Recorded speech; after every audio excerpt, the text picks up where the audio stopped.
Welcome in science class. So today we are going to start another topic of this lesson, that is states of matter.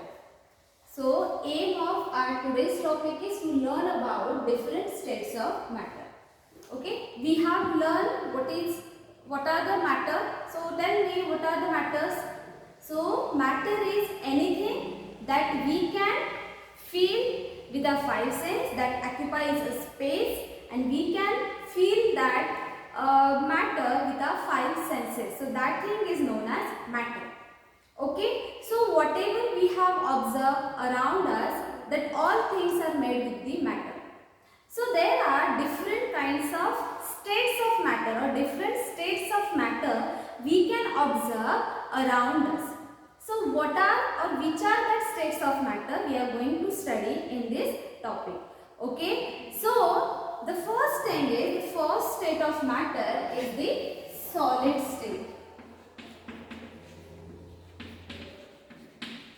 So what means of solid? There are basically, if you have learned in your previous classes, that there are three types of states of matter, that is solid, liquid and gaseous. So tell me why these three states of matter has classified, so solid, liquid and the gases or gas. So these three kinds of states of matter, they are classified because of the properties of particles.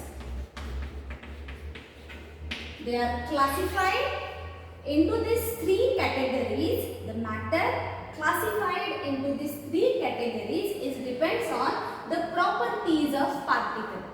What is particle? Matter is made with the tiny or millions of particles. Okay, so that is particle by which this object has made, it varies with these properties of particle. That's why the states of matter divided into three categories: solid, liquid and the gas. Okay, so we'll identify these properties one by one. So here we are going to perform one activity, and by that we are going to study the properties of these particles or properties of this matter, by which they can categorize into three different states of matter. So shall we continue? Yes, look at here. Okay, so here we are going to start our activity. So what is our activity? Just I have some objects with me. We are going to sketch this object with my pen. Okay, so look at here.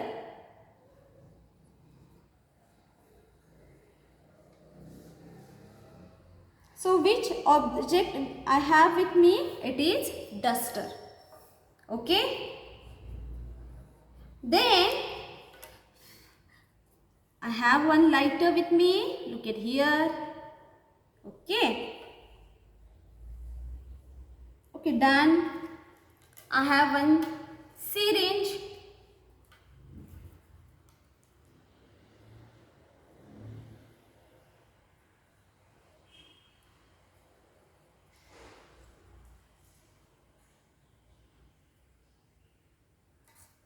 Okay. I have one pen. So this is not a drawing session. Okay. So what I am going to tell you after this, just you have to listen it carefully. Look at this carefully. Okay. Okay. So I have just sketched out some object which I have with me. I have just sketched out the border of this duster, then lighter, then syringe and the pen. Okay. So have you observed this activity? Okay. Okay. So what we have observed or what we have did here, okay, we just figure out some object.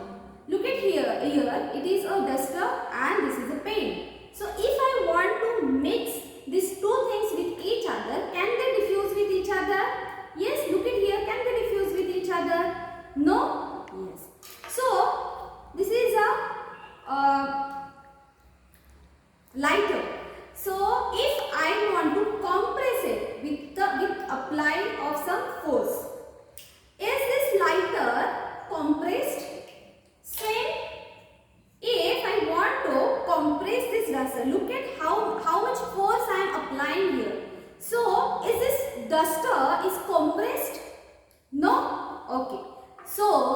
by doing this activity, we have to conclude something. So what we are going to conclude here? We are going to conclude here the properties of particles by which this all object has made. Okay, so if we figure out here a duster, so this duster has a boundary. Yes, this have a boundary. This duster has fixed volume. Yes, okay. If I am trying to compress it, is that duster compressed? No. If I was trying to diffuse these two things with each other, is that this two things mix with each other? No. So by this we are going to conclude some properties. First, these all are solids. These all are solids. If I am just dropping this duster onto this desk, it easily broken? No. So if these things are not broken easily, these all things are rigid. They have the particles which are tightly bound with each other. That's why it's not separated easily. Okay. So this property we have learned that particles are attract with each other. Okay. So the first thing is the solids are rigid. Yes, the solids are rigid because they are not breaking down easily. When we have applied, when we dropping it out, it can't break easily. Okay. The second thing is what we have concluded that the object has the fixed boundaries. They have the fixed boundaries as well as they have the fixed volume. Okay. Is that things are compressed easily? No, they are not compressed easily. They are not compressed. And is that diffused with each other? No, they are not diffused with each other. So these are some properties by which we identify object as they are solid. Okay, so which are the solid things? The things which are rigid, which are not diffused with each other. They have fixed boundaries as well as they have a fixed volume, and major thing they are not compressed. Okay, so might be you may have some questions. Then, ma'am, tell me how the rubber band is the solid thing. So if we just pull that rubber, they will straight out. Okay, so is that rubber is solid? Yes, that rubber is solid, but that rubber has property. If we stretch it, it can be stretched. Okay. Then another might be question that if I have a sponge, okay. So ma'am, if I compress that sponge, what will happen? Yes, sponge is also a solid, but it has some pores in between. It has some space in between. When we trying to compress that sponge, that time air is filled inside that holes. So that sponge get easily compressed with our hands. Okay, so the solid they have a rigid, they are the fixed boundaries as well as they are fixed volume. They are not compressed easily and they are not diffused. So these are some properties of the solid object. Okay. Okay. So look at here one another question that you may ask.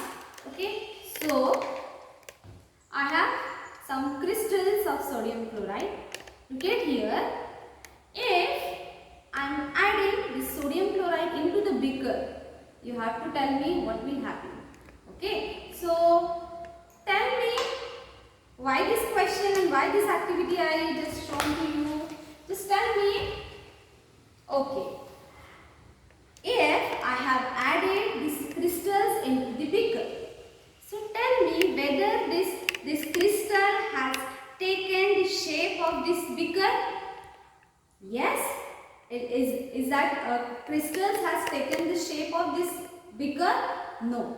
So this is another property of the solid things. They are not diffuse or they are not taking the shape of the things by which we have added into them. Okay, so means they have the fixed boundaries as well as they have a fixed volume. Okay, they are not taking the shape and the shape of any other object. So in this way the solid has these properties like we have discussed here. Now we'll move to another state, that is liquid state. Okay, so now the next activity. Okay, so look at here. I have some amount of water.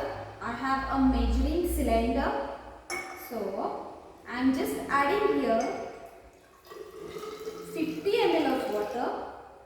Okay, so now you can easily check in this container.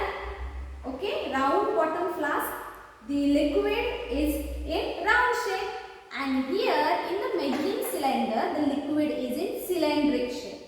So if I am going to add this liquid from this measuring cylinder into the beaker, now the liquid can change its shape.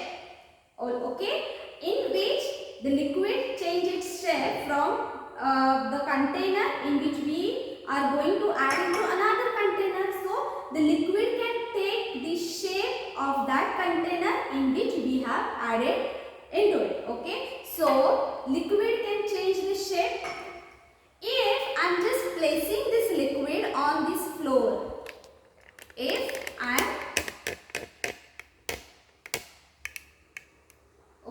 am dropping this liquid on a floor, so is this liquid having any shape? No, it can flow through this floor. So tell me, is liquids are rigid like this solid? Just check out the difference. No, the liquid things are not rigid. If we drop this liquid on the floor, it can flow through the floor. Okay, means liquids are not rigid. That's why we call liquid as fluid. Get it? Another property that we have studied here, that liquid can change their shape. Liquid can change their shape in which we added them. So liquid things, they don't have the fixed shape. They not having fixed shape. They can change their shape. Okay. Another thing, I have some crystals of the sodium chloride. If I have added some little bit water into this beaker, just check out.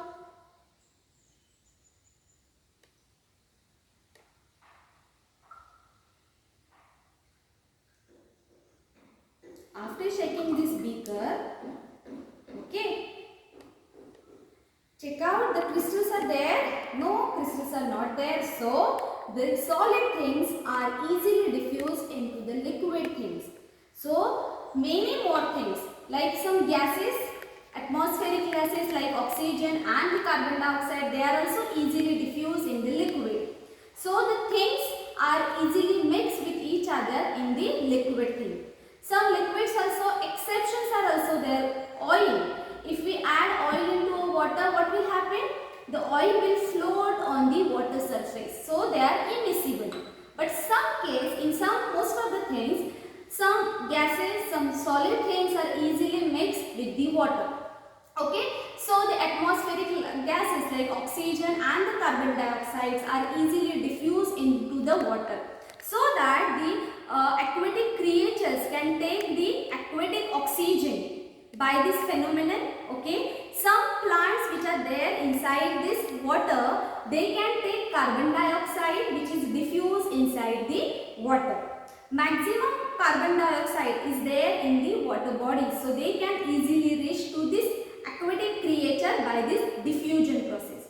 So liquid, solid, these all things are, and the liquid also, they are mixed with the liquid easily. Okay, so liquids have fluidic consistency, means they are not rigid. If we can place the liquid on the floor, they can easily flow from one place to other place.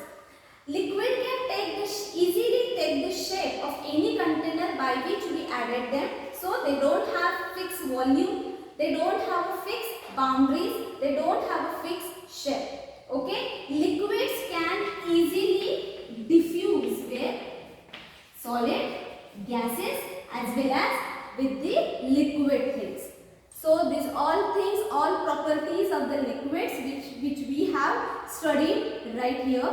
Okay, so if you have any doubt, you can ask me in the live session. Okay, and one more thing, the rate of diffusion of the solid in the liquid and liquid in the liquid is comparatively more in the case of liquid in liquid. So the rate of diffusion of the substances or the liquid in liquid is more than that of the solids in the liquid. Okay, and you have to tell me why. So it is the homework for you. You have to write the rate of diffusion of the solid in liquid is lesser than the liquid in a liquid. Okay, and you have to write down the conclusion of these all activities in your notebook. This is homework for you. So thank you so much for watching this session.